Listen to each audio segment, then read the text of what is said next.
முதல்ல நம்முடைய தமிழகத்தினுடைய மாண்புமிகு முதலமைச்சர் ஐயா மு க ஸ்டாலின் அவர்கள் விரைவில் குணம் பெற்று வெளியே வரணும். எங்களுக்கும் வருத்தம் தான். நம்முடைய பிரதமர் அவங்க வந்து பொழுது நம்முடைய முதலமைச்சர் அவங்க வந்து வரவேற்றிருக்கணும். ஆனால் காலத்தினுடைய சூழ்நிலை முதலமைச்சர் அவங்க வரக்கூடிய சூழ்நிலையில் இல்லை.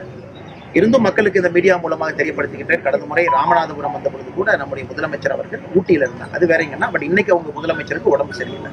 ஸோ நேரில் எப்பொழுதுமே ஒரு முதலமைச்சர் பிரதமரை சந்திச்சா நல்லதுன்னு நினைக்கிறவங்க. அதை தாண்டி ஒரு மாநிலத்தினுடைய உரிமை அதெல்லாம் கொடுக்கறதுக்கு முதலமைச்சருக்கு எல்லா அருகதையும் இருக்கு. முதலமைச்சர் கொடுக்கணும். அது முதலமைச்சர் தான் நம்முடைய கவர்ன் பண்ற ஒரு மனிதர். ஆனா இந்த விஷயத்தை பொறுத்தவரை நரேகால பற்றாக்குறை அவங்க கொடுத்திருக்கக்கூடிய மனுவில் பத்திரிகை நண்பர்கள் கேட்டாங்க, நரேகா எங்களுக்கு என்ன பண்ண வேண்டும், 100 நாள் வேலைவாய்ப்பு திட்டம். சகோதரர்களுக்கு தெரியும், இந்தியாவில் அதிகமாக 100 நாள் வேலைவாய்ப்பு திட்டத்துக்கு பணம் கொடுத்ததே தமிழகத்தில் தான். நம்மை விட உத்தரப்பிரதேசத்துக்கு மூன்று பட்டு மக்கள் தொகை அதிகமா இருக்கு, 3 மடங்கு. ஆனா உத்தரப்பிரதேச விட தமிழ்நாட்டுக்கு 100 நாள் வேலைவாய்ப்பு திட்டத்தில் அதிக பணம் நம்ம 11 ஆண்டுகளை செலவு பண்ணியிருக்கோம்.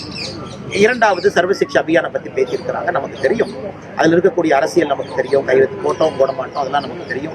மத்திய அரசை பொறுத்தவரை எங்கேயும் பணத்தை கொடுக்க வேண்டும், தடுக்க வேண்டும் என்பது நம்முடைய நோக்கம் அல்ல. அதனால் முதலமைச்சர் அவர்களும் ஆரோக்கியமான அரசியலை செய்து தமிழகத்தினுடைய வளர்ச்சிக்காக அவர்கள் பாடுபட வேண்டும். பாரதிய ஜனதா கட்சி நாங்கள் கூட நிற்கிறோம், அது எந்த மாற்று கருத்தும் இல்லை. அதனால் இன்னைக்கு முதலமைச்சர் மருத்துவமனையில் இருக்கும்போது நான் ரொம்ப அரசியல் பேசினா தப்பா போயிருக்கேன். பிளே ஸ்டோர் மற்றும் ஆப் ஸ்டோரில் இருந்து பாலிமர் செயலியை QR கோடு மூலம் பதிவிறக்கம் செய்யுங்கள். செய்திகளை உடனுக்குடன் பெறுங்கள்.